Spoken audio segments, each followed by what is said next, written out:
بالله من الشيطان الرجيم.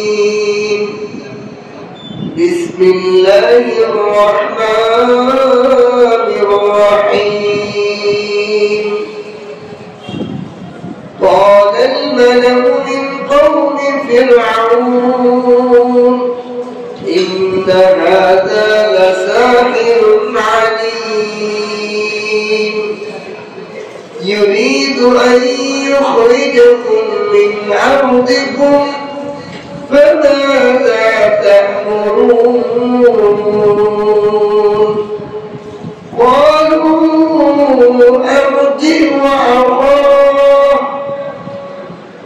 أرجه وأخاه وأرسل في المدائن حاشرين يأتوك بكل ساحر عليم. وجاء السحرة فرعون قالوا إن لنا لأجرا إن كنا نحن الغالبين. قال نعم وإنكم لمن المقربين. قالوا يا موسى إما أن تلقي وإما أن نكون نحن الملقين. قال ألقوا فما فلما ألقوا سحروا أعين الناس واسترهبوهم وجاءوا بسحر عظيم. وأوحينا إلى موسى أن ألق عصاك فإذا هي تلقف ما يأفكون. فوقع الحق وبطل ما كانوا يعملون. فغلبوا هنالك وانقلبوا صاغرين وألقي السحرة ساجدين. قالوا آمنا برب العالمين رب موسى وهارون. صدقت يا أرحم الراحمين. بارك الله لنا ولكم في القرآن العظيم ونفعنا وإياكم بالآيات والذكر الحكيم. سبحانك لا علم لنا إلا ما علمتنا إنك أنت العليم الحكيم. ربي زدني علما ربي زدني علما. رب اشرح لي صدري ويسر لي أمري واحلل عقدة من لساني يفقهوا قولي. আল্লাহ পাকের লাখো কোটি শুকর ও সুজুদ। মহান রব্বুল আলামিন আমাদেরকে দয়া করে মায়া করে এই ঝড় বৃষ্টি আপনার মধ্যে হাজারো মানুষ হাজারো পেরেশানিতে ব্যস্ত, তার মধ্য থেকে আল্লাহ তাআলা বাছাই করে আমাদেরকে এই তাফসীরের মজলিসে বসা, আলোচনা করা, শোনা, আমলের নিয়মে বসার তৌফিক দান করেছেন। এই জন্য কালিমাতু শুকর আদায় করে আলহামদুলিল্লাহ। আজকে আমি সূরা আরাফের 109 নম্বর আয়াত থেকে 122 নম্বর আয়াত, প্রায় 14-15টা আয়াত আমি তেলাওয়াত করছি। এই আয়াতগুলোর মধ্যে আল্লাহ তাআলা কোরআনে কারীমে আল্লাহ তাআলা বিধিবিধানের ক্ষেত্রে কোন আদেশ পালন করার ক্ষেত্রে, কোন নিষেধ থেকে বেঁচে থাকার ক্ষেত্রে আল্লাহ তাআলা দৃষ্টান্ত উদাহরণ পেশ করা। মানুষ গল্পের মাধ্যমে বোঝে না, ভয়াবহ গল্প শুনে ওই ভয়ের থেকে বাঁচে। উদ্বুদ্ধ পুরস্কার ভালো ভালো জিনিসের গল্প শুনলে ওই জিনিসের মধ্যে আকৃষ্ট হয়। এই জন্য আল্লাহ তাআলা কোরআনে কারীমে একটা হুকুমকে বোঝানোর জন্য বহু কিচ্ছা কাহিনী আলোচনা করেছেন। এইখানে হযরত মূসা আলাইহিস সালাম এবং ফিরাউনের কিছু কিচ্ছা কাহিনী শুনে গেছে। একটা জিনিস বোঝানোর জন্য, সেটা হলো যুগে যুগে আল্লাহ তাআলা মানুষ দুনিয়াতে বানিয়ে ছেড়ে দেননি, নবী রাসূল পাঠিয়েছেন। তাদের কথা মতো জীবন চালাও, তাহলে ধন্য হবে। আর তাদের কথা না মানলেই দুনিয়া তো শাস্তি, আখিরাত শাস্তি। এই কথাটা বোঝার জন্য যে নবী রাসূল কিয়ামত পর্যন্ত নবী রাসূল থাকবে না, কিন্তু হক্কানি উলামায়ে কেরাম থাকবে, যারা মানুষের কাছে উম্মতের কাছে ত্রাণ বোঝানোর চেষ্টা করে। তাদের সঙ্গ থাকা, তাদের পিছে না লাগে। ফিরাউন মূসার পিছে লাগছে, হক জেনেও হক গ্রহণ করে নাই, এই জন্য সে ধ্বংস হয়েছে, মূসা জিতেছে। আজকের ঘটনার মধ্যে আমাদের জন্য অনেকগুলো শিক্ষা রয়েছে। এক নম্বর ঘটনা, আল্লাহ তাআলা বলেন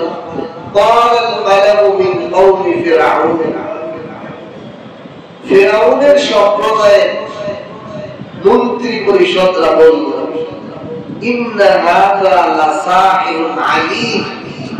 হে ফিরাউন, এই যে মূসা আমাদের কাছে আইছে, গত সপ্তাহে আলোচনা ছিল, মূসা আলাইহিস সালাম এসে তাদের সামনে আল্লাহ পাকের নিদর্শন, তিনি যে নবী রাসূল ছিলেন, এর নিদর্শন হিসেবে লাঠি ফেলে দিয়েছেন, বিশাল বড় সাপ। এই মুজিজা যখন দেখিয়েছে, ফিরাউনের মন্ত্রী পরিষদরা বলতেছে, ক্বালাল মালাকু মিন কওমি ফিরাউন। ফিরাউনের সম্প্রদায়ের মন্ত্রী পরিষদ, ক্ষমতাসীন নেতারা বলল, ইন্না হাযা লাসাহিরুন আলীম। এই মূসা তো যেন জাদুকর না, মহা জাদুকর।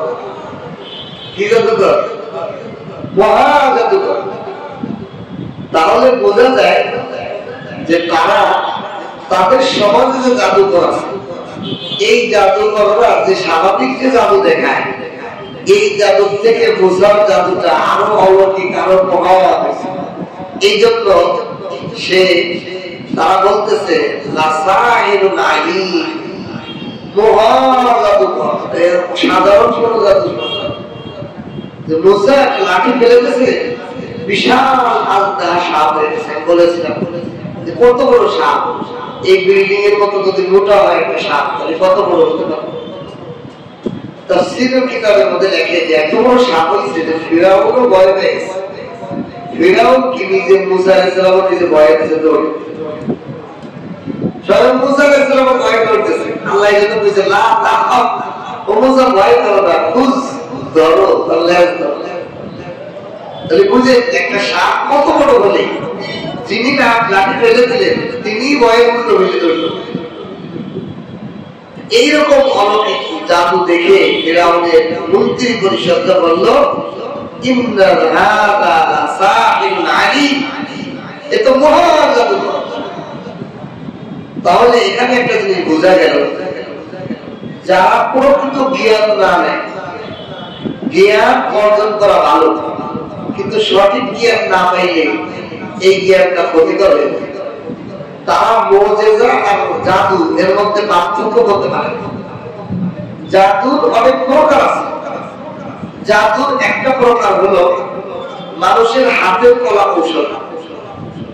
এমন ভাবে পয়সাটা হাতের ভিতর রাখে, এখানে আমরা দেখি যে হাতের মধ্যে পয়সা নেই, আসলে অনেক জাদু জাদু দেখায়, জাদু দিয়ে এমন ভাবে পয়সা আড়াই বেলায় হাতের ভিতরে জাদু পয়সা, কিন্তু কিছুক্ষণ পরে আবার দেখলাম এটা আসলে কোনো জাদু নয়, এটা হাতের কলা কৌশল।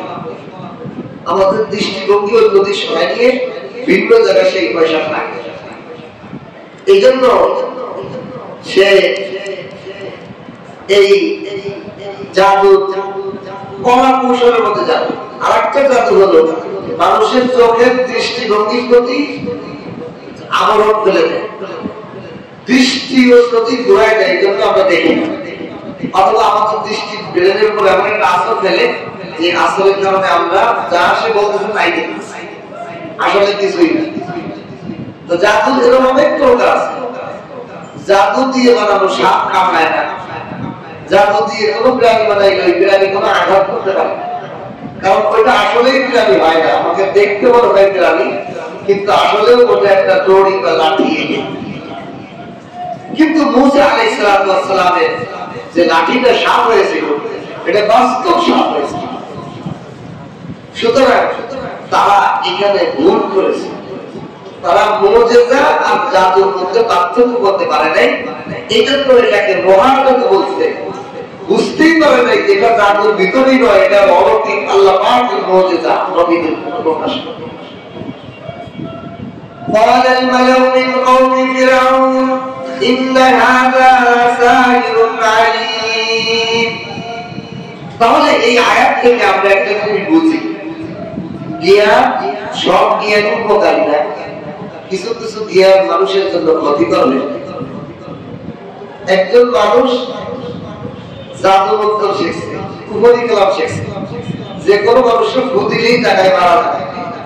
এখন এই লোকটা এই জ্ঞান শেয়ার করা বলেন, এর সাথে কেউ যদি মারামারি করে, কেউ যদি তার অপমান করে, সে টাকা বেঁধে নেই, কন্ট্রোল করতে পারবে। এই জন্য অনেক জ্ঞান অনেক সবাইকে দেওয়া যায় না, কিছু কিছু জ্ঞান আছে। আমাকে একটা বার্তা বলতেছে, হুজুর কোরআনের আয়াত পড়ে উদাও হয়ে যাওয়া যায়, এমন কোরআনের আয়াত আছে পড়লে উদাও হয়ে যাবে, আপনারা কেউ দেখবেন। এখন এই যদি ওই বাচ্চারা শিখাই দেওয়া হয়, ও তো জায়গা চুরি করার জায়গা কাজে লাগে, ঠিক কিনা? সব জ্ঞান সব জায়গা দেওয়া যাবে, জ্ঞানের মারাত্মক বিষয় আছে। এই জন্য আল্লাহ রাসূল শিখিয়েছেন, আল্লাহ দোয়া করো আল্লাহর কাছে, আল্লাহ ইলমুন নাফিয়া, উপকারী জ্ঞান আমাকে দান করো। আল্লাহ এমন জ্ঞান আমাকে দান করেন যে জ্ঞানটা আমার উপকার হয়, আমার জন্য কোনো ক্ষতির কারণ না হয়ে যায়, জাহান্নামে যাওয়ার কারণ না হয়। এই মানুষগুলা ফিরআউনের মন্ত্রী পরিষদের প্রকৃত জ্ঞানী ছিল না, মূর্খ ছিল, অজ্ঞ ছিল। এই জন্য তারা জাদু আর মুজিজার মধ্যে পার্থক্য করতে পারে নাই। নবী মুসা আলাইহিস সালামের মুজিজা দেখার পরেও তারা জাদুকর বলে চালিয়ে দিয়েছে, নবী হিসেবে গ্রহণ করতে পারে। কপাল পড়ে গেছে। আমাদের সমাজও দেখবে কিছু মানুষ আছে ঠিক এই মুসা আলাইহিস সালাম ফিরআউনের মন্ত্রী পরিষদের মতো, তাদের কাছে যতই হুজুররা আলেমরা বোঝায়, তখন মোল্লারা কি বুঝে।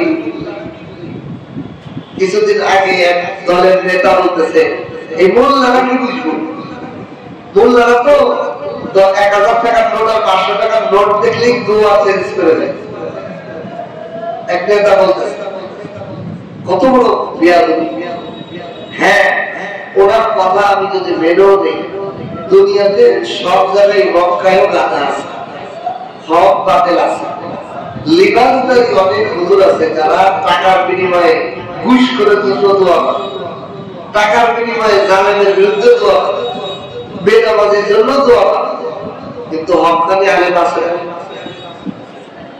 সবাই দেখি এক কথায় মাপা যাবে। এটা বড় বিয়াদবি না? মোল্লা আলেম ওলামাকে মোল্লা বলে গালি, কিন্তু মোল্লা শব্দের অর্থ হলো, মোল্লা শব্দের অর্থ হলো প্রকার জ্ঞান। আমি তো কই জানিতেছ তো শোনাব কইতেছ, ও তো নিজেই বলতে পারছে যে কি কইতেছে। মোল্লা শব্দের অর্থ হলো প্রকার জ্ঞান, অনেক জ্ঞান থাকে, তাকে বলা হয় মোল্লা। এই জন্য আমাদের সমাজে ওই ফিরআউনের পরিষদের মতো লোক আছে, তারা আলেম ওলামার কথা শুনলে, দ্বীনের কথা শুনলে তারা এটা নেগেটিভ চিন্তা করে। এই 1400 বছর আগের কোরআন দিয়ে আবার রাষ্ট্র চালানো যাবে না, এখন বাংলাদেশ থেকে সম্ভব? এখন ওই পুরাতন সেই 14 বছর আগের কোরআন দিয়ে, কোরআন আইন দিয়ে কি বাংলাদেশ নাম সম্ভব? বলেন নাউজুবিল্লাহ। আল্লাহ যিনি বানাইলেন মানুষ, ইনসান, দিন, মানুষ, সমাজ, রাষ্ট্র সব যিনি বানাইলেন, তার আইন দিয়ে রাষ্ট্র চালানো যাবে না। আপনি কোন বড় মহাজ্ঞানী যে আপনার বানানো আইন দিয়ে রাষ্ট্র চালাইতে গেলে শান্তি আসবে? এই জন্য আমরা তো বহু আগে ওলামা একরাম আমাদের উস্তাদ মুরব্বীরা বহু আগে চ্যালেঞ্জ করে গেছে যে একটা বছর আলেম ওলামার হাতে রাষ্ট্রদের কোরআনের আইন অনুযায়ী কোন খানো আইন ব্যবস্থা চালু করে দেখবেন চোর ডাকাত এই সমাজ থেকে সব একেবারে মুছে হত্যার বিনিময়ে হত্যা, চুরি করতে হাত কেটে দেন, দুর্নীতি এই চুরির প্রতি হাত কাটা শুরু হয়, হাজার হাজার মন্ত্রী এমপি সচিবদের হাত কাটে ঠিক কিনা? একটা হাত কাটলেই সারা বাংলাদেশ সোজা। এই জন্য এ যুগেও ফিরাউনের মন্ত্রী পরিষদের লোক আছে, ফিরাউন তার লোক আছে। আল্লাহ তাআলা কোরআনের নজুল হলো এমন, কোরআন পড়লে মনে হয় যে আয়াত পড়তেছি মনে হচ্ছে এই যুগের জন্যই মনে হয়। বর্তমান যুগেও এই ধরনের লোক আছে যারা আলেম ওলামার কথাকে নেগেটিভ করে দেয়। মুসা নবীর মুজিজা দেখেও তারা ফিরাউন কয় দেখো এত বড় জাদু দেখাইলো, হয় এত মহা জাদুকর। মুসা তো মহা জাদুকর, লাঠি দিয়ে এত বিশাল সাপ বানায়, বগল থেকে হাত বের করে বিশাল জোরের গতি দেখায়, এত মহা জাদুকর। সাধারণ ছোটখাটো কোনো জাদুকর। এখন মুসা ফিরাউন বলতেছে তার মন্ত্রী পরিষদ নিজেরা এটা তো হককে ভেঙে নেওয়ার তো পর্যায়ে তো নাই, আরো হককে নেগেটিভ করে দেখি। এটাই হলো ফিরাউন এবং ফিরাউনদের দোসরদের চরিত্র। যুগে যুগে আল্লাহ তাআলা মুসা এবং ফিরাউনের বাহিনী রাখবেন। আমরা কোন দল অনুসরণ করব? হক্কানি উলামা ইকরামের দল না আলেম উলামার সমালোচনা করে তাদের দল? যারা আলেম উলামাদের ভুল ধরে বেড়ায়, আলেম উলামাদের কোরআন সুন্নাহর কথাকে তারা নেগেটিভ নিয়ে নেয়, কয় এই রাজনীতির মধ্যে হুজুরদের দরকার নেই, বলে কিনা এই সব হুবহু এই মন্ত্রী ফিরাউনের মন্ত্রী পরিষদের কথা দেখেন। এটা আসতেছে কি বলতে চাচ্ছে, ইউরিদু আন ইউখরিজাকুম মিন আরদিকুম ফামাযা তা'মুরুন। ফিরাউন বলতেছে হে আমার মন্ত্রী পরিষদ, হে আমার নেতারা, আমার নেতারা, ইউরিদু এই মুসা তো এই যে জাদু দেখাইতেছে, এই যে আলেম ওলামারা বিশাল শরৎ উদ্যানে শহরে দেখাইতেছে, আমি শুধু ফিরতেছে দেখ। এখন অনেক রাজনৈতিক দলের লোকেরা বলতেছে আলেম ওলামারা কি দেখছে একটা ইস্যু নিয়ে তারা শরৎ অনেক লোক দেখাইতেছে, কি দেখাইতেছে। ফিরাউন বলতেছে ইউরিদু হে আমার মন্ত্রী পরিষদ, আমার নেতারা, আইয়ুখরিজাকুম মিন আরদিকুম তোমাদের দেশ থেকে তোমাদেরকে বিতাড়িত করবে।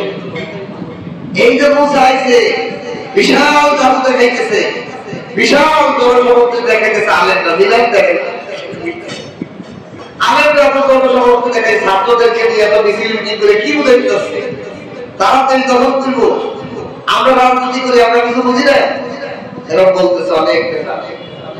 ফিরাউনও পেয়েছে, হে মন্ত্রী পরিষদ, হে আমার নেতা, দেখো না মুসা এত বড় লাভ সাপ বানাইছে, এত বড় নূরের ঝলক দেখাইছে, এগুলো দেখাই কি দিছে জানো? ইউরিদু আন ইউখরিজাকুম মিন আরদিকুম তোমাদের দেশ দখল করে তোমাদেরকে বের করে দেবে, তোমাদেরকে দেশ থেকে বিতাড়িত করতে চায়। ফামাযা তা'মুরুন তোমরা এই ব্যাপারে কি পরামর্শ দাও? দেখ কি বোকা বোকা, নিজের কথাই সে বোকা। এখানে মুফাসসিররা বলেন ফিরাউন তার মন্ত্রী পরিষদ তার জনগণের কাছে পরামর্শ চাচ্ছে। আচ্ছা তুই তো একটু আগে বললি আনা রব্বুকুমুল আ'লা, আমি সবচেয়ে বড় খোদা, নাউযুবিল্লাহ। তুই যদি রব হইস তো জনগণের কাছ থেকে পরামর্শ চাস কেন? তোর যদি পাওয়ারই থাকে তো মুসার মতো ব্যক্তির ব্যাপারে তুই মন্ত্রী পরিষদ নিয়ে পরামর্শ করতেছিস কিভাবে এর থেকে বাঁচা?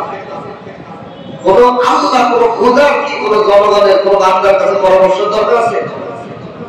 যিনি খোদা হবে, যিনি আল্লাহ হবেন, যিনি রব হবেন, তার সত্তাই এমন যে তার কারণ কুল হুয়াল্লাহু আহাদ আল্লাহুস সামাদ, তার কোন জিনিসের মুখাপেক্ষি করবে, কোন মানুষের পরামর্শ তার প্রয়োজন নাই।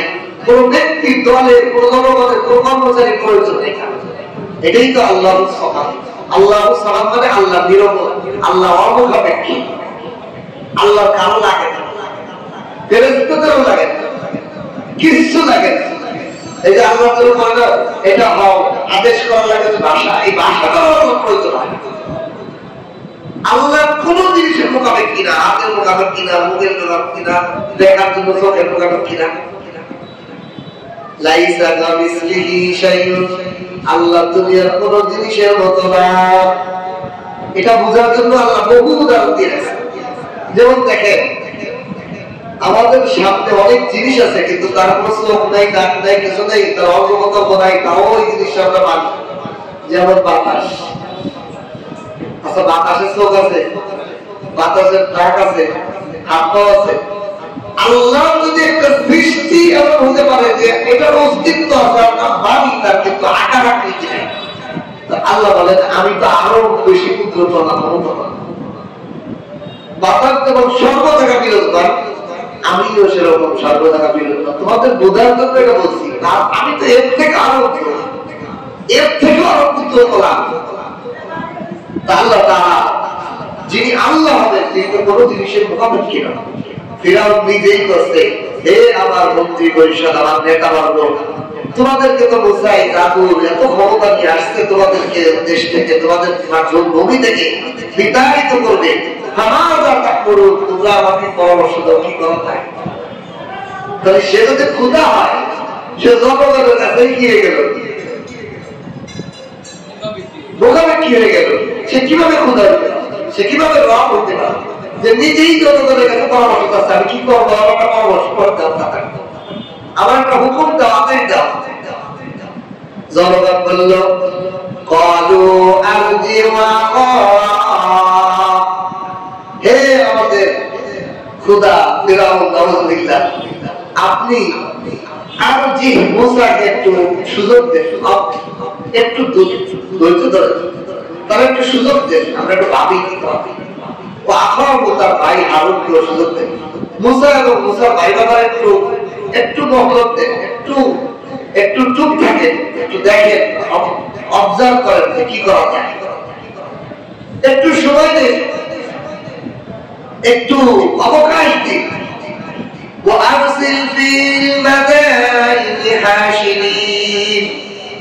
আর শহরের মধ্যে লোক পাঠিয়ে দেন, শহরের লোক পাঠিয়ে দেন, উপস্থিত করনেওয়ালা, জমা করনেওয়ালা জাদুকরদেরকে শহর লোক বানাইতে, ঘোষণাকারী বানাইতে, যত জাদুকর আছে সব উপস্থিত হও ফিরআউনের ডাকে। হাজার হাজার জাদুকর মুফাসসিরিন ইকরাম লেখেন, ফিরআউন 15 আয়াতে আসছে 900 জাদুকর উপস্থিত, আর কোন জায়গাতে আসছে 3 লক্ষ জাদুকরকে ফিরআউন উপস্থিত করছে।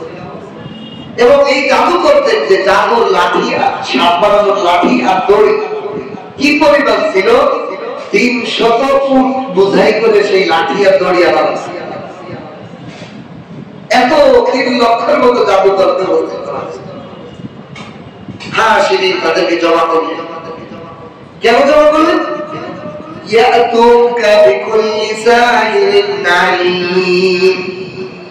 এই ঘোষণাকারী যেন শহরের প্রতিটা রক্ত থেকে মহা জাদুকরদেরকে আপনি ফিরআউনের জন্য জমা করেন, আপনি ফিরআউনের পক্ষে এই জাদুকরদের জন্য জমা হয়, একত্রিত হয়, আপনার সাথে আপনার পক্ষ নিয়ে মুসার সাথে লড়বে। এই জন্য আপনি শহরে ঘোষণাকারী পাঠাইতেন, হাজার লক্ষ 3 লক্ষ জাদুকরকে একত্রিত করে মুসা আলাইহিস সালামের সাথে ফিরআউনের পক্ষে লড়াই। وجاء السحرة فرعون قالوا إن لنا لأجرا إن كنا نحن الغالبين। সমস্ত জাদুকররা যখন উপস্থিত হলো, একটা মজার কথা শুনুন। দেখেন আমাদের সমাজে অনেক মানুষ প্রকৃত আলেম আর গায়েব, লিবারদারি আলেম, এই দুটোর মধ্যে পার্থক্য করতে পারে না। আল্লাহ কুরআন পড়লে সব স্পষ্ট। সব টুপিওয়ালা দাড়িওয়ালাকে আলেম বলা যায়? আমাদের সমাজে হাজারো দাড়িওয়ালা টুপিওয়ালা আছে যারা শিক্ষিত, MA pass, BCS cadre, doctor, engineer, barrister আছে, দেখলে মনে হয় আল্লাহ বড় মুক্তি সামনে। তাহলে এগুলো পার্থক্য বুঝতে হবে না? এরপরেও যারা মৌলানা পড়ছে তার মধ্যেও লিবাসদারি আবার আকিদে আলেম পার্থক্য আছে। এখানে আজকে একটা আলামত আল্লাহ শিখাই দিয়েছে। কি আলামত? ফিরআউনের জন্য যত জাদুকর আসলো, আর মূসা আলাইহিস সালামেরও তো জাদুকর করেছিল, তাহলে দুইজনেই ধরলাম, দুই বড় জাদুকর। মূসা আলাইহিস সালাম একজন জাদুকর, 10টা বড়, আর ফিরআউনের জন্য 3 লক্ষ জাদুকর আছে। এই জাদুকর এসে বলতেছে, তারা বলল, ইন্না লানা লাআজরা, আমাদের জন্য কোনো টাকা পয়সা বাজেট আছে? কি আমাদের জন্য আগে টাকা পয়সা বাজেট? আমরা যে আপনার খাবার থেকে মূসার সাথে লড়বো, আগে আমাদের কি দিবেন এটার আগে বাজেট। সুতরাং যারা দ্বীনের ব্যাপারে বাজেট করে তারা কি হয়ে যাবে? ইসলামের প্রচার প্রসারের ক্ষেত্রে, দ্বীনের কাজের ক্ষেত্রে হক্কানি আলেমরা কখনোই কোন সময় টাকা পয়সা বাজেট করবে না। তারা কি বলবে? ইন আসআলুকুম আজরান ওয়া ইল্লা যিকরুল লিল আলামিন। কোরআনের আয়াতের মধ্যে আল্লাহ তাআলা বলেছেন, যারা প্রকৃত আলেম, যারা প্রকৃত আমার দ্বীনের রাহবার, তারা কখনোই কোন দ্বীনের কাজের বিনিময়ে চাই যে এই কাজের বিনিময়ে কত আমার কাজ বলে। আলহামদুলিল্লাহ, আমি আমার উস্তাদ মুরব্বিদের থেকে শিখেছি, ওনাদের আমল দেখেছি। কোথাও কোনো জায়গায় গেলে ওটা কোথাও কত বাজে, এটা আমার কোনো বাজেট প্রয়োজন অনুপাতে আপনারা যা দিয়ে দেন। বাজেট, এই যে বাজেট করে দেওয়া, এটা হলো দেখা যায় কোরআন বিনিময় হয়ে যায়। এই জন্য ফিরআউনের যে জাদুকর ছিল তারাই আগে এসে বলছে যে আমাদের জন্য আগে কি বাজেট করে, তারপরে আপনার কাজ করে। আগেই দুনিয়া তার সাথে, আগে হলো আমার দুনিয়া কত দূরে সেটা তার সামনে আছে। ইন কুননা নাহনুল গালিবিন, যদি আমরা মূসার সাথে লড়াই করে জাদু দিয়ে বিজয় হই, আমাদের জন্য কি বাজেট এটা আগে ঘোষণা করেন, তারপরে কাজ। এখানে মুফাসসিররা বলেন, দুনিয়াদার মানুষ, দুনিয়াদার আলেম, দুনিয়াদার ব্যক্তিদের সামনে সবসময় দুনিয়া আগে থাকে, যেমন এই জাদু। কিন্তু মূসা আলাইহিস সালাম জাদু মুজিজা প্রদর্শন করছেন, সেখানে কোনো বিনিময় চাইছে? উনি ফিরআউনের কাছে এসেই বলছেন, ও আগে তফসিরে গেছে যে আমি তোমাদের কাছে কোনো বিনিময় চাই না, তফসিরে আগে গেছে, আমি তোমাদের কাছে আল্লাহর পক্ষ থেকে, রব্বুল আলামিনের পক্ষ থেকে রাসূল হিসেবে আইছি, আমি তোমাদেরকে হিদায়াতের পথে কোনো প্রদর্শন করতে আসছি, তোমাদের কাছে কোনো বিনিময় চাই না। আর জাদুকররা আইসেই আগে বলে, যদি জিতি আমাকে কি দেবে লাগে তাই আগে কয় টাকা বাজে। আমাদের সমাজে বহু ইসলামিক স্কলার তাদের বয়ান শুনতে হইলে, বয়ান নিতে হইলে আগে বাজে। আল্লাহ তাদেরকে হেদায়েত দান করেন। তাদের এই বয়ানের থেকে মানুষের উপকার হয় না, ক্ষতি হয়ে যায়। অর্থের লোক থাকার কারণে যে মুসল্লিকা তার বক্তার বয়ান শুনবে, সেই তো শিখলো যে এই বক্তা হতে পারলে তো বহু টাকা ইনকাম। এই জন্য বহু কল্পে এলেমদের, গার্জিয়ানদের জেহেনে এখন আসছে আমার ছেলেরা আলেম বানাবে, কারণ আনলিমিটেড ইনকাম আছে, এইটার কোনো রিটার্ন নাই, এটার কোনো সম্মান হাতিয়া বেশি দেয়। বক্তা হইতে পারলে আমার ছেলের এই জন্য আলেম বানানো হলে কাম। এই জন্য আল্লাহ তাআলা আমাদেরকে এই সমস্ত আলেমদের থেকে হেফাজত এবং এই সমস্ত আলেমদেরকে আল্লাহ তাআলা হিদায়াত দিয়ে তাদেরকে দ্বীনের কাজে কবুল করুন। আমরা দোয়া, কারণ দুনিয়া চলেই যায়, ভাত খাইলেও দুনিয়া যায়, বিরিয়ানি খাইলেও দুনিয়া যায়, সোনার হাতে শুনলেও ঘুমায়, ফলনের মধ্যে ঘুমাইলেও ঘুমায়।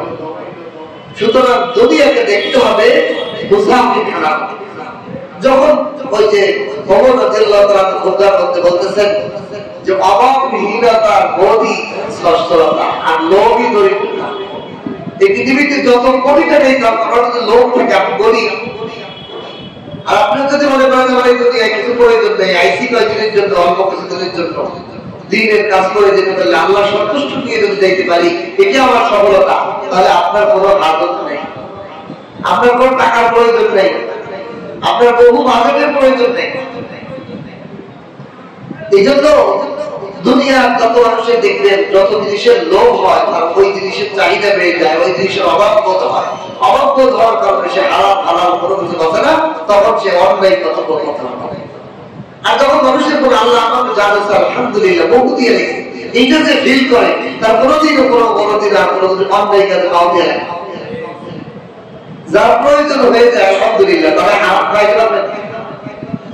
দেখি লেগে আবার 1 লাখ আছে আরো 1 কোটি টাকা আপনি বানাবো, এর আপনি খারাপ কোনো অফার দিবেন সঙ্গে সঙ্গে গ্রহণ করে। আল্লাহ তাআলা বলেন ফিরাউনের জাদুকররাও কি বলল, যদি আমি জিতি আমাদের জন্য কি বাজে টাকা পাও, আগে দুনিয়া যেটা সামনে লাগবে এটা বানাকে কি দেবে। ফিরাউন বলল কালা নাম, অবশ্যই তোমাদের জন্য পুরস্কার আছে, তোমাদের জন্য বাজেট আছে, পুরস্কার টাকা পয়সা ধন দৌলত সর্বরূপত আছে। ওয়া ইন্নাকুম লামিনাল মুকাররাবিন, তোমাদের কোন মন্ত্রী পরিষদ বানাই দেব, তোমাদের কোন নেতা বানাই দেব আমার। তাহলে দুনিয়ার মানুষের দুনিয়াদারের দুইটা জিনিস থাকে, দেখেন ফিরাউনের দ্বারা বুঝাইছে দুনিয়াদাররা দুইটা জিনিস খুব চায়, একটা হলো ধন দৌলত আর হলো পদ মর্যাদা। এই দুইটার থেকে যদি কোনো মানুষ নিজেকে বিরত রাখতে পারে সে জান্নাতে যাওয়া আপনাদের সহজ। অর্থের লোভ থেকে যদি আপনি নিজেকে সামলাইতে পারেন আর পদের লোভ থেকে যদি বাঁচাইতে পারেন, হাজার প্রকার গুনাহ থেকে আপনি বেঁচে গেছেন। আপনার জান্নাতে যাওয়া 500 বছর আগায় নিশ্চিত হয়ে গেছে, আপনি জান্নাতে চলে যেতে পারবেন। দুনিয়ার এই দুইটা জিনিস থেকে মানুষ গুনাহ পাপ সবই দিতে পারে,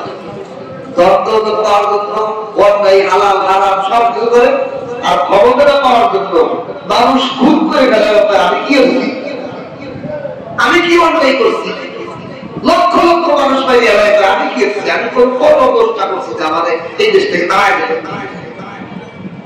সে যে অপরাধ করছে এই অপরাধ করতে থাকে না, ক্ষমতার লোক এত ঘৃণিত, ক্ষমতার গুণটা এত ঘৃণিত, এই লোকটা এত পায় যে কোটি কোটি পাপ করেও সে মনে করবে যে পাপ করছে খালি পদের লোক। আল্লাহ আমাদেরকে বাঁচান। শুধু এরা দোষ না, আমাদের দোষ। আমাদের কাছে ক্ষতিগিরি চলে গেলি বোধ হয়, আমার ক্ষতিগিরি কেন চলে গেল, কিভাবে এটা রাখা যায়, আমাদেরকে তো নিজেরও তো নিজে ওয়াজ করতে, ঠিক কিনা? আমি আলেমানি মন্ত্রী সভানি বাবতি চলে গেলে আমি এটা নিয়ে তাল মারা শুরু করে দেই, চিন্তা করি না এই পদ আমার দরকার নাই। আল্লাহ যদি ইমামতির পদ থেকে আমাকে সরাই দিও, জান্নাত দেয়, এটা আমার চিন্তা বড় দরকার কি? আমি ক্ষতি হইলে যদি জাহান্নামে যাওয়ার কারণ হয়, ওই ক্ষতি হওয়ার দরকার নাই। আমি বক্তা হলে যদি ওই বক্তা হওয়াটা জাহান্নামে যাওয়ার কারণ হয়, ওই বক্তা আমার হওয়ার দরকার নাই। আমি ইমাম হয়ে যদি জাহান্নামে যাওয়ার কারণ হয়, তাহলে ওইরকম ইমাম আমার হওয়ার দরকার না। কেমনে যেটি বুঝে গেলাম, আপনাদের প্রশ্ন আসতে পারছি শুধু ইমামতি একটা ভালো কাজ, এটা আবার জাহান্নামের রাস্তা। ধরেন একজনকে জনগণ ইমাম হিসেবে চায় না, সে জোর করে ইমামতি করতে চায়, তাহলে এটা তার জাহান্নামে যাওয়ার কারণ। হাদিস আছে কোন মুসল্লির যদি অধিকাংশ মুসল্লি যদি ইমামকে পছন্দ করে যে এর পিছনে নামাজ পড়তে বিরক্ত, তারপরও সে জোর করে ইমামতি করে, আল্লাহ রাসূল বলে সে যদি তার ঠিকানা জাহান্নাম হয়, তাহলে এই ইমামতিটা তার জাহান্নামে যাওয়ার কারণ হলো কিনা? তাহলে এই ধরনের আলেম হওয়া, এই ধরনের কদর মর্যাদা তোমার দরকার নেই। এই জন্য আমাদের, আমরা তো ঢুকতে আলেম, আমরা তো মানে এই যুগের মানে লোক দেখা আলেম। আল্লাহ যে সমস্ত আলেমদেরকে দেখেছি যারা আমাদের চোখের সামনে দুনিয়া থেকে বিদায় নিয়েছে, তারা নিজেদেরকে এত নিচু করতো, এত নিচু করতো, আমার উস্তাদদের মধ্যে কিছু ঘটনা শুনে আপনাদের বুঝবেন যে তারা কত নিজেকে কিছু বলে না। আমাদের এই কওমি বাজার আছে, দারুল উলুম দেওবন্দ হলো উম্মুল মাদারিস, সর্বপ্রথম কওমি মাদ্রাসার মা। এই দেওবন্দ মাদ্রাসা প্রতিষ্ঠাতা মুহতামিম কাসেম তানুতুরি রাহমাতুল্লাহ। উনি একটা মাদ্রাসার মুহতামিম, যে মাদ্রাসাটা পুরো ওয়ার্ল্ডে পৃথিবীতে নাম করা দেওবন্দ মাদ্রাসা। এত বড় একটা প্রতিষ্ঠানের মুহতামিম, তার নাম কি থাকবে? তার কাছে কেউ ঢুকতে হইলে, কাছে বসতে হইলে কত পারমিশন লাগবে। এমন যে বাপটা যে এটা আরবি বিশ্ববিদ্যালয়ের একটা মহা কেন্দ্র দেওবন্দ মাদ্রাসা। এই কাসেম তানুতুরি মাদ্রাসা, উনার মাদ্রাসার এই মুহতামিম হিসাব কাসেম তানুতুরি মাদ্রাসা একটা ঘটনা শুনে বুঝতেন আমাদের আকাবিররা কি ছিলেন, তাদের পদমর্যাদায় ওরা কেমন ছিলেন। কাসেম তানুতুরি রাহমাতুল্লাহ আলাইহি রাতের বেলা রেল স্টেশনে কুলিগিরি করতেন। কিল্লিগে কুলিগিরি করতেন? আজকের মুহতামিমরা ছাত্রদেরকে বাজারে পাঠায় কালেকশন করতে, ছাত্রদেরকে পাঠায় গরুর চামড়া কালেকশন করতে, মসজিদ দরবার কেটে দেয় থাকতে, উস্তাদ ছাত্র সহ দেড়ের দ্বারে ফকিরে দাঁড়ায়, আলেমুল আমা কলবে এলেম আবেল মামলা মাথা বাড়ির মালিক ধরক দেয় ফকিরে সব। এই ধরক তো আলেম ও কলবে এলেম হাফেজ কুরআনদের পড়ে না। কাসেম তানুতুরি রাহমাতুল্লাহ উসুল থেকে আমরা অনেক দূরে চলে গেছি। আমাদের মাদ্রাসাগুলো আজকাল হক্কানি আলিম না তৈরি হওয়ার কারণ উসুল থেকে আমরা অনেক দূরে চলে গেছি। কাসেম তানুতুরি রাহমাতুল্লাহ নিজে কালেকশন করতেন, ছাত্র উস্তাদদেরকে কালেকশন পাঠাতেন, আর কালেকশনই করতেন না মাদ্রাসার বাবা। উনি নিজে স্বয়ং কুলিগিরি করতেন রাতের বেলায় ছদ্মবেশে। এত বড় মাদ্রাসার মুহতামিম, ছাত্রদের খাবার নেই, বডিতে চাউল নেই, আটা নেই, রুটি বানানো, চলে গেছেন রাতের বেলা অন্ধকারে কুলিগিরি করতে। রাত ৩টার সময় ৪টার সময় ট্রেন ফিরবে, মানুষজন বোঝা দিয়ে আসবে, মাল নিয়ে আসবে, এটা বয়ে দিলে কিছু রুটি এই থেকে মাদ্রাসাতে ছাত্রদের খরচ করে। কাসেম তানুতুরি রাহমাতুল্লাহ গেছেন, এক ছাত্র আসছে অনেক দূর থেকে, বা একজন গার্জিয়ান আসছে বোঝা নিয়ে মাদ্রাসায় কিছু হাদিয়া দেবে, মাদ্রাসার জন্য আসছে। আসার সময় সে কি করছে, বোঝা উঠানে কার কাছে কলিয়ে তুই ডাকতেছে। কাসেম তানুতুরি আসছে, ছদ্মবেশে কলিয়ে মাথায় উঠাইছে। তাই কাসেম তানুতুরি রাহমাতুল্লাহকে চিনি লোকটা অনেক খারাপ, কারণ উনি তো কাসেম তানুতুরি, উনি নিজের তো নিজে খারাপ দিকে।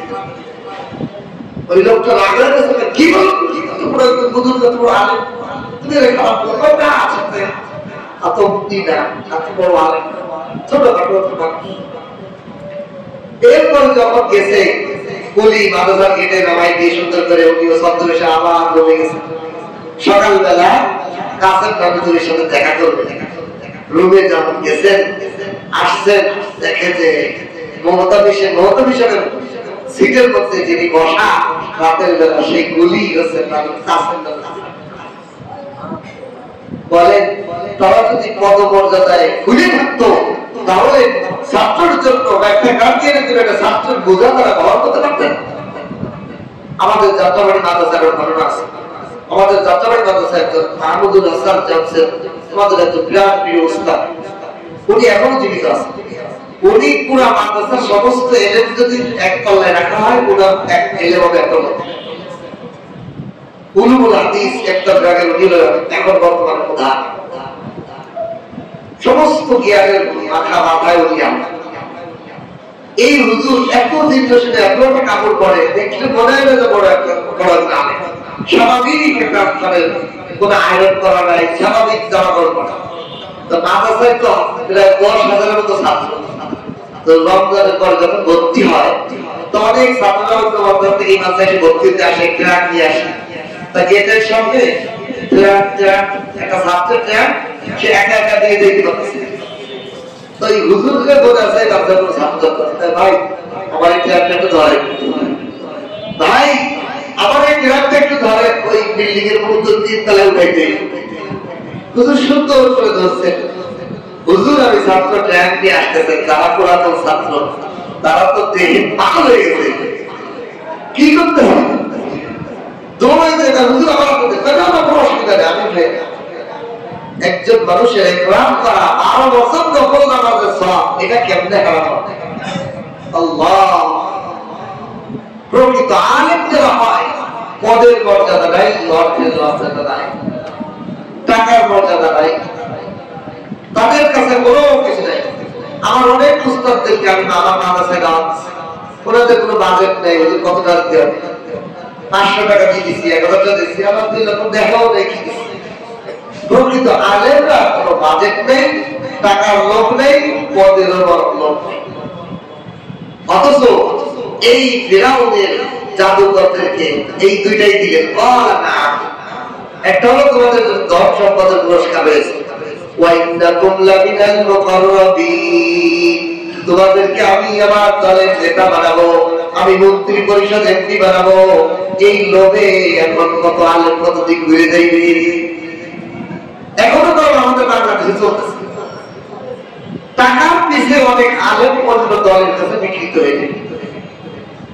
প্রকৃত আলেমরা কখনো টাকা এবং পদের পিছে করে, তারা দ্বীনকে প্রাধান্য দিব, আল্লাহ এবং রাসূলকে প্রাধান্য দেব, শরীয়তের বিধিবিধানকে আগে প্রাধান্য দিব। এইবার ফিরাউন তাদের সাথে যখন চুক্তি করা হয়ে গেল, 3 লক্ষ জাদুকর ময়দানের ওই পাশে, মূসা আর হারুন এই পাশে। তারা বলল 3 লক্ষ জাদুকরের একজন নেতা, এই নেতা আসলো মূসা আলাইহিস সালামের সাথে চুক্তি করতে, কথা বলতে।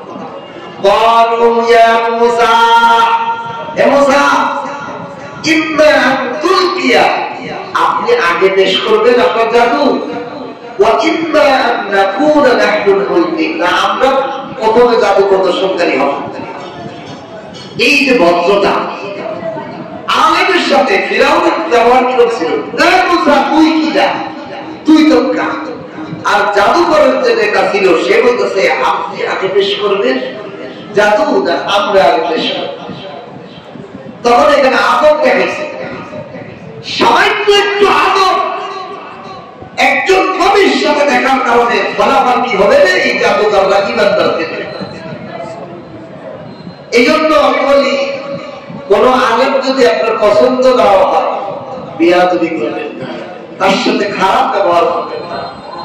কোরআনের যে ধরনের আলেম হোক, তার সাথে ভালো ব্যবহার, ভালো লাগে না আমি দূরে থাকা, তার থেকে সরে থাকে। কিন্তু কোন আলেমের সাথে যদি কেউ বিয়াদবি করে, তার ফলাফল হলো ফিরাউনের মতো বেঈমান হয়ে মরা ছাড়া হবে না। আর যে আলেমদের সাথে ভালো ব্যবহার করে, আল্লাহ তাআলা তাকে যে কোনো অবস্থায় যতই খারাপ কাজ সে জীবনে ইমানদার বানায় ফেলে। বহু ঘটনা আছে, বহু ঘটনা আছে। আলেমদের সাথে যারা ভালো ব্যবহার করে, আলেমদের সাথে যাদের মহব্বত, এদের আল্লাহ তাআলা অলৌকিক ভাবে ঈমান দৌলত করে। অনেক মানুষ আমার জীবনে দেখা যারা নিজে নামাজ পড়া করে না, গুনাহের মধ্যে জড়িত, কিন্তু একজন আলেম দেখলে খুব সম্মান করে, ভদ্রতা করে। দেখা যায় এই লোকটা হঠাৎ সে জীবনে যে এমন আল্লাহওয়ালা হয়ে যায়, মৃত্যু হয় ঈমান এসে।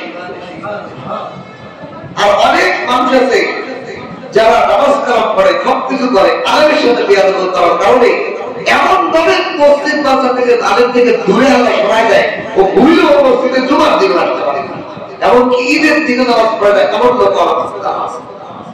শুধু আলেমদের সাথে বিয়াদবি করার কারণে আল্লাহ তাআলা তাকে দূরে সরাইছে, তার কপালে দেন। এই জন্য মূসা আলাইহিস সালামকে তারা বলল, জাদুকরের নেতা, যে আপনি, মূসা আলাইহিস সালাম বললেন, তোমরা কি আমার সামনে জাদু প্রদর্শন করার পরে কি দাও? আমাদের ইয়াকিন আছে, আমাদের জাদুকে কেউ ঠকাইতে পারবে না। তো ঠিক আছে, তাহলে তোমাদের সাথে একটা আমি আরেকটা চুক্তি করি। মূসা আলাইহিস সালাম যে জাদুকর, তোমরা যদি আমার কাছে ঠকে দাও, তাহলে তোমরা কি প্রকাশ্যে ফিরাউনের সামনে ঈমান আনবা? অবশ্যই আমরা ঠক করে ঠিক আছে, তাহলে তোমরা প্রদর্শন। 3 লক্ষ জাদুকর, 300 উট বোঝাই করা দড়ি আর লাঠি সব সাপ বানাইছে, এমন বানাইছে। দেখেন আল্লাহ তাআলা বলছে, ক্বালু আলকু, মূসা আলাইহিস সালাম বলল, তাহলে তোমরা জাদু প্রদর্শন শুরু করো। ফালাম্মা আলকাউ সাহারু আইনান নাস, তারা যখন জাদু ফেলল, জাদু জাদুর সাপ আর লাঠি 300 সুজাই করা রশি আর লাঠিতে যখন জাদু সাপ বানায় দিল, আয়ুদের নাস মানুষের চোখের মধ্যে ভেলকি লেগে গেল, এত সাপ। 3 লক্ষ জাদুঘরের সাপ প্রদর্শন, সমস্ত মানুষের চোখের মধ্যে ধান্দা লাগাই দিল, জাদু ধান্দা লাগাই দিল। এই লাঠিকে সাপে সাপ রয়েছে, লাঠিগুলো আর কি দড়িগুলোর উপর রশিগুলোর উপর সাপ, কিন্তু আসলে প্রকৃত এটা সাপ না, এটা সবার চোখের মধ্যে কি লাগাইছে, বেলকি লাগাইছে। আল্লাহ এটাই দিতেছে সাহাবু আয়ুদান নাস, মানুষের চোখের মধ্যে জাদুর প্রভাব ফেলেছে, জাদু করা। ওয়াস্তারহাবুহুম, সমস্ত মানুষ ভীতে ভয়ে বিকশিত হয়ে গেল, এত সাপ, ভয়ঙ্কর সাপের। ওয়াজাউ বিসিহরিন আযীম, তারা মহা বড় বড় জাদু প্রদর্শন নিয়ে আসলো, বিশাল বড় জাদু প্রদর্শন তারা করল। এইটা দেখে মুসা আলাইহিস সালাম ভয় পেয়ে গেলেন। 3 লক্ষ জাদুকরের জাদু প্রদর্শনে সাপ বুঝে না, এটা ভয়ঙ্কর বিষয় না? মুসা আলাইহিস সালাম ঘাবড়ে গেলেন। আল্লাহ তাআলা বলেন وأوحينا إلى موسى أن ألق عصاك, এই যে মুসাকে আল্লাহ তাআলা আদেশ দিলেন, ওহি পাঠাইলেন মুসার কাছে, ও মুসা তোমার দিকে সাপ আসতেছে, তুমি লাঠিতে ভাগিবা, লাঠি ফেলে দাও, আলকি আসাক, লাঠিটা ফেলে দিয়ে তুমি নিরস্ত হয়ে যাও। আমি আল্লাহর উপর ভরসা করি, লাঠিগুলো নষ্ট করতে পারি, কারণ ভরসা করতে হবে। এখানে একটা মজার বিষয় বলি, দেখেন সব খায়, সাপের জাদুর সাপে বেশি কারা জাদু করে না? 3 লক্ষ জাদুকর, 300 সোজাই করা জাদুর আসবাব, এত বোমা, মানে দলে বাড়ি, পদে বাড়ি, মর্যাদায় বেশি, সব বেশি না? আর মুসা আলাইহিস সালামকে দুনিয়ার ওনার বাইরের একটা মাত্র মাটি। তাহলে আধিক্যতায় জয় হয় না আল্লাহ দাসের তাকে দাসে জয় হয়? এর একটা আমাদের মহা জ্ঞান দিয়েছে আল্লাহ, যে কখনো 70 কোটি কোটি পারমাণবিক বোমার মালিক হইলেও অসুবিধা নাই, ইমানদারের একটা আল্লাহু আকবারের ধ্বনিতে বিজয় এসে গেল। ভারতের মহা কোটি কোটি মানুষ, কোটি কোটি সৈন্য, পাকিস্তানের কম, কিন্তু পাকিস্তানি সৈন্যদের নারায় তাকবীর আল্লাহু আকবার কি হয়, কি আছে, ইমানি শক্তি আছে, ঠিক না?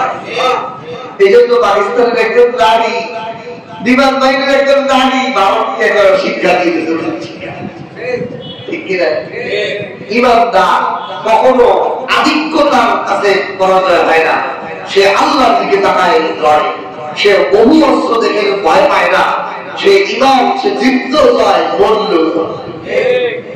বললে তো আরো বেশি জয়।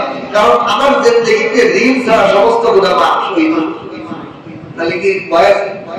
বাইরে থাকলে ভয়, ইমান দিয়ে করতে পারবো কিনা? বাঁচলে তো জয় জয় হইল, আর বললেও বেশি জয়। এই জন্য আল্লাহ তাআলা বলেন ওয়াওহাইনা ইলা মূসা, আপনি মূসার কাছে ওহী পাঠাইলাম, আন আলকি আসা, তোমার লাঠিটা ফেলে দাও, আমি আল্লাহর প্রতি ভরসা রাখো, আমি আল্লাহর প্রতি আশা রাখো। যখন লাঠি ফেলে দিলেন, ফাইজা হিয়া তালকা মা ইয়াফিকুন, সমস্ত জাদুঘরের যত ভেলকি আছে সব গিলে খেয়ে গেছে। মুসা আলাইহিস সালামের সাপ লাঠি হইয়া, লাঠিটা সাপ হইয়া সমস্ত জাদুঘরের সাপ খেয়ে গেছে। এখানেও একটা শিক্ষা আল্লাহ তাআলা, জাদুঘরের বানানো জাদুর সাপ কোন সবল হতে পারে না, খাইতেও পারে না, আর ওটা তো আসলে বাস্তবে লাঠি থাকে, রশি থাকে, কত খাওয়ার ক্ষমতা নাই, ও দেখতেও যাচ্ছে সাপ, কিন্তু ওটা খাইতে পারে না। কিন্তু মুসা আলাইহিস সালামের লাঠি তো আসলে সাপ হইছে, সমস্ত জাদুঘরের লাঠি আর দড়ি সব খেয়ে গেছে। তারপরেও ফেরাউনের মতো বেয়াক্কেলের বিয়া হয়, কিন্তু জাদুকররা বুঝে গেছে, জাদুকররা দেখছে জাদু দিয়ে আমরা যে সাপ বানাই, এই সাপ আসলে সাপ থাকে না, আসলে লাঠি থাকে, রশি থাকে, এটা মানুষের চোখে একটা জাদুর প্রভাব ফেলায়। আপনার এই সাপের লাঠিটা নড়ায় নড়ায় দেখায়, সাপের মতো দেখে, রশিটাকে নড়াই, এটাকে দেখতে সাপের মতো মনে হয়, কিন্তু আমাদের হাতে তো আমরা জানি না রশি হয়েছে, লাঠি আছে। বাস্তব সাপ না, কিন্তু মুসা যে লাঠি ফেলাইলো এই লাঠির সাপ তো আমাদের সব লাঠি ধরে খেয়ে ফেলছে। এটা কোনো জাদু নয়, এটা অলৌকিক কিছু ঘটনা, এটা হতে পারে নবীর মুজিজা। এই জন্য তারা সঙ্গে সঙ্গে সিজদায় পড়ে গেছে, বলেন সুবহানাল্লাহ। এই জন্য আল্লাহ তাআলা বলতেছেন যেই এটা খেয়ে ফেলছে ফাআল হক, হক প্রতিষ্ঠিত হয়ে গেল, আর তারা যা আমল করছিল সব বাতিল সাব্যস্ত হয়ে গেল। মুসা হলো হক, জাদুকরদের হলো বাতিল, এটা সাব্যস্ত হয়ে গেল।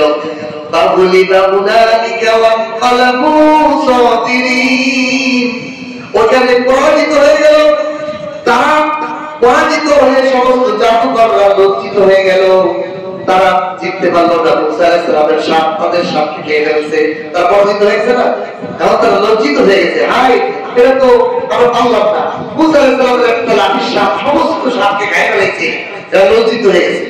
সুতরাং ও আলবিয়া সাহারাতু লিসাজিদিন, সমস্ত জাদুকররা সঙ্গে সঙ্গে সিজদায় পড়ে গেছে। এখানে একটু মুফাসসিরিন ঘটনা লেখছে, ঘটনা হলো যেই মুসা আলাইহিস সালাম এত সাপ দেখে ভয় পেয়েছে, আল্লাহ কয় লাঠি ফেলা, লাঠি ফেলে আমার রাস্তা, লাঠি ফেলে দিয়েছে, তাহলে এই লাঠি সাপ হয়ে সমস্ত সাপকে খেয়ে ফেলেছে। মুসা আলাইহিস সালাম জালেম আসছে, মুসা আলাইহিস সালাম গোলাম কে হয়, মনিব কে হয়। দেখেন প্রকৃত গোলাম যেরকম কি, আমরা কি বলি, আমাদের যদি পানি ভরা একটু কার হয়, কি কই দেখ আমি কত বড় হুজুর হুজুর, আমার বলতে দেখ কি কাজ হয়েছে। আমরা এরকম করি না? আমরা যদি আল্লাহর কাছে কোনো দোয়া করি, আল্লাহ যদি দোয়া কবুল করে, আমরা হেদায়েত দেখাই, দেখ আমি দোয়া করছি আল্লাহ সব দিছে, আমি যা চাইছি তাই আমরা অহংকার দেয়। কিন্তু মুসা আলাইহিস সালাম ছিলেন আল্লাহর বান্দা, তিনি যখনই দেখছেন আমার লাঠি দ্বারা আল্লাহ তাআলা সমস্ত জাদুকরের সাপকে খেয়ে ফেলছে, সঙ্গে সঙ্গে তিনি শুকরিয়ার কৃতজ্ঞতার গুলামিয়তের সিজদায় পড়ে গেছে। হায় আল্লাহ, আমার কোনো কুদরত নাই, আমার কোনো ক্ষমতা নাই, আপনি আল্লাহ একটু কুদরত দেখাইলেন, আপনার কারিশমা দেখাইলেন, লাঠিকে সাপ লাগাইয়া 303 লক্ষ জাদুকরের সাপকে খেয়ে ফেললো। এটা তো সব আপনার ক্রেডিট, আপনার ভাগ্য, আপনার মর্যাদা, আপনার কাছে আমি মাথা নত করে সিজদায় অবনত হয়ে গেলাম। এটা তো প্রকৃত গোলাম, প্রকৃত আল্লাহওয়ালার সিফাত। কোনো কিছু হয়ে গেলে আমরা বিনয় হয়ে গেল, সিজদায় পড়ে যাওয়া, সকলের কৃতজ্ঞতা নামাজে ঘটিয়ে পড়া, হায় আল্লাহ আমার দ্বারা আমি না, আপনি করছেন, সব আপনার কৃতজ্ঞতা, আপনার জ্ঞান।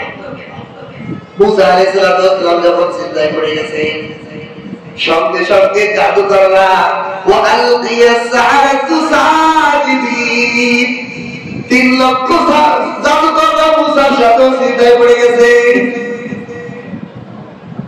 কি বলতেছে?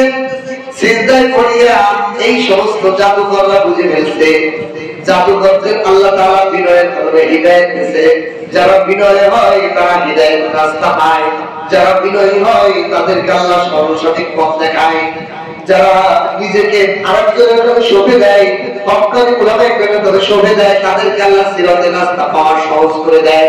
এই জন্য জাদুকররা কি করছে, যখন দেখছে যে এটা তো কোনো জাদুর বিষয় নয়, জাদুর শান্ত কোনো খাদ্য খাইতে পারে না, কোনো জিনিসকে বিশ্বাস করতে পারে না, হজম করতে পারে না। মুসা আলাইহিস সালামের সামনে যেহেতু খেয়ে ফেলছে, এটা জাদু নয়, এটা অলৌকিক ঘটনা, মুজিজা, এটা নবী। এই জন্য উনি জাদু করার সঙ্গে সঙ্গে বলেন ক্বালু আমান্না বিরাব্বিল আলামিন, আমরা আমাদের প্রতিপালক, বিশ্ব জগৎ পালন করেওয়ালা, বিশ্ব কায়নাতকে যিনি পালন, ওই রবের প্রতি আমরা ঈমান রাখলাম। কি বলছেন? আগেই এটা বলছি, এই বিশ্ব জগৎ যিনি অলৌকিক ঘটনা ঘটাইতে পারেন, এই সারা জগৎকে যিনি লাঠির মধ্যে সাপ বানাইতে পারেন, সাপরে আমার এই সাপ খাওয়াইতে পারেন, এই বিশ্ব জগৎ যিনি লালন পালন করেন, যিনি এদের রব, ওই রবের প্রতি আমরা ঈমান রাখলাম। ওয়ারাব্বি মুসা ওয়া হারুন, হারুন আর মুসার রবের প্রতি আমরা ঈমান আনলাম। ঈমান এনেছি। এখানে একটা গুরুত্বপূর্ণ মেসেজ আমাদের জন্য, যে তারা এই যে হিদায়াতটা পাইল কেন? এক নম্বর হলো তারা সঠিক জ্ঞান দান, যে জাদু কতটুকু তার সীমা। কিন্তু ফিরাউনের ব্যাপারা এইটা বোঝে দেয় যে জাদুর একটা সীমা আছে, জাদু আসলে কোনো বাস্তব হতে পারে না, জাদু কিন্তু জাদুকররা জানছে, জানে তাদের কি একটা কাজে লাগছে, যে তারা জানছে জাদুর প্রাণী কখনো হাকিকাতের প্রাণী হতে পারে না। মুসা আলাইহিস সালামের লাঠির প্রাণী কিন্তু বাস্তব হইছে, এটা অলৌকিক কিছু, এটা জাদু। তখনই তারা মুসা আলাইহিস সালামের হিদায়াত গ্রহণ করতে সহজ হয়েছে, এক নম্বর। দুই নম্বর বিষয় হলো যে তারা মুসা আলাইহিস সালামের কাছে ভদ্রতা দেখাইছে, সম্মান দেখাইছে, যে আপনি আগে নিক্ষেপ করবেন না, আমরা আগে নিক্ষেপ করবো। তারা তো বলতো একটু আগে দেখা, আমরা দেখা অহংকার দেখবার হয় না, তুই আগে দাম চাল, এরপরে আমি দেখাচ্ছি খেলা।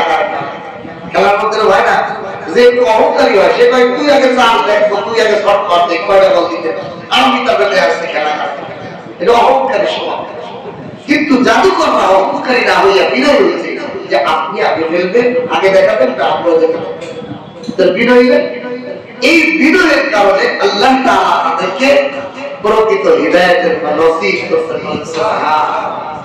এজন্য আল্লাহ তাআলা আমাদেরকে যেন বিনয়ের গুণ দান করেন। আল্লাহ তাআলা যেন আমাদেরকে প্রতিটা কাজে বিনয়ী হওয়ার তৌফিক দান করেন। আমরা যদি এমনটা হয়ে যাই, আমি দিনের মতো চলি বলে আমি যে পড়ে না তারা যেন দেখতে পারি, এরকম যদি না হয়। আমাদের সমাজে আছে শয়তান নেক্সট সুরতে ঢোকাতে, ধরুন আপনি দাঁড়িয়ে রাখছেন, যে দাঁড়িয়ে এরকম আমাকে অনেক অনেক হয়ে যায়। তবে এই দাঁড়িয়ে আমার জাহান্নামে যাওয়ার কারণে আমি অহংকারী গেলাম। আর অহংকার যার শরীরে পরিমাণ থাকবে, সে জান্নাতের গিরাম হবে না, জাহান্নামে যাবে। অহংকার হলো আগুন, আর আগুনের স্তর তো জাহান্নামে। আল্লাহ তো ওই আগুন ভেতরে জান্নাতে রাখবো না, জান্নাতে কোনো আগুন থাকবে না, এর জাহান্নামের জায়গা জাহান্নামে রাখবো। এই জন্য বিরোধী হতে হবে। আমি নামাজ পড়া পারি, হয়তো পড়ে না, আমি ওটার প্রতি আফসোস। কিভাবে ধারণা রাখবো? দেখেন আমাদের পরিবার গুলাতে যদি কেউ অসুস্থ হয়, ক্যান্সার হয়ে যায়, আমরা কি তাহলে ঘৃণা করে বাসার বাইরে ফেলে দিয়ে আসি? মায়া আহারে লোক দোয়া করে, আমার বোনটা ক্যান্সার আছে, আমার ভাইটা ক্যান্সার আছে, কইলেন তাহলে আমাদের এরকম হুজুর আমার বাবা নামাজ পড়ে না, দোয়া চাই, নামাজটা পড়ে, হুজুর আমার বিবিটা বন্ধ করে দেওয়ার জন্য দোয়া করেন, কি করে খেলায় না, ঘৃণা দেখা, দোয়া করতে থাকা, চেষ্টা করতে থাকা, তাকে চিকিৎসা করতে থাকা। একজন ভাই বন্ধু নামাজ পড়ে না, তাকে ঘৃণা দেখা, তাকে মহব্বতের সাথে চেষ্টা করা, ক্যান্সার হয়ে গেছে, আপনাদের ক্যান্সারের রোগী, তার প্রতি মায়া করা, আরে এই ভাইটা যদি নামাজ পড়ে, দোয়া করা, তার জন্য আল্লাহর কাছে দোয়া করা, আল্লাহ আমার এই ভাইটাকে নামাজি বানাই দেন, এই ভাইকে দিনের পথে ফিরাইয়া দেন। এইভাবে হয়, কখনো অহংকারী না হয়। আল্লাহ তাআলা আমাদেরকে তৌফিক দান করেন। এই ঘটনা থেকে আমাদেরকে এই দিক নির্দেশনা দেওয়া হয়েছে যে এক নম্বর বিষয় হলো আলেম ওলামার প্রতি খারাপ ধারণা না রাখা। ওই যুগে নবীদের প্রতি যারা খারাপ ধারণা করে তাদের হিদায়াত নসিব হয়নি, আর যারা নবীদের প্রতি ভালো ধারণা রাখছে তারা হিদায়াত নসিব হয়েছে। এই যুগে যারা আমরা আলেম ওলামা হক্কানি আলেমদের সাথে চলবো, তাদের আর যে কোনো ক্ষেত্রে, যে কোনো আমলের ক্ষেত্রে অহংকার না করা, বিনয়ী হওয়া, তাহলে আল্লাহ তাআলা আমাদেরকে হিদায়াতের উপর অটল রাখবেন এবং মৃত্যু পর্যন্ত ইনশাআল্লাহ হিদায়াতের উপর আমাদেরকে রাখবেন। আল্লাহ পাক আমাদের সবাইকে তৌফিক দান করেন। আমিন।